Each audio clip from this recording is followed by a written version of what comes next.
నమస్కారం ETV news కు స్వాగతం ముందుగా ప్రధాన అంశాలు భారత్ పై పాకిస్తాన్ ది ప్రత్యక్ష యుద్ధమే ఉగ్రవాదం ముల్లును పెకిలిస్తామని ప్రధాని మోదీ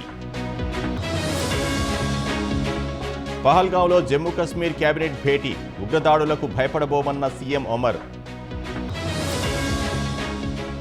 పాకిస్తాన్లో 70 సైనిక పోస్టులు ధ్వంసం వీడియో విడుదల చేసిన బీఎస్ఎఫ్ 5వ తరం ఫైటర్ జెట్ తయారీపై భారత్ దృష్టి ఆమోదం తెలిపిన రక్షణ మంత్రి రాజ్నాథ్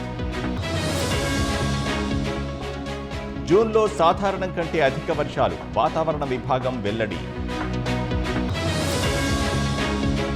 తరగతులకు గైర్హాజరైతే వీసా రద్దు భారత్ సహా విదేశీ విద్యార్థులకు అమెరికా హెచ్చరిక త్రివిధ దళాలను సత్కరించనున్న బీసీసీఐ ఐపీఎల్ ఫైనల్ మ్యాచ్కు రావాలని ఆహ్వానం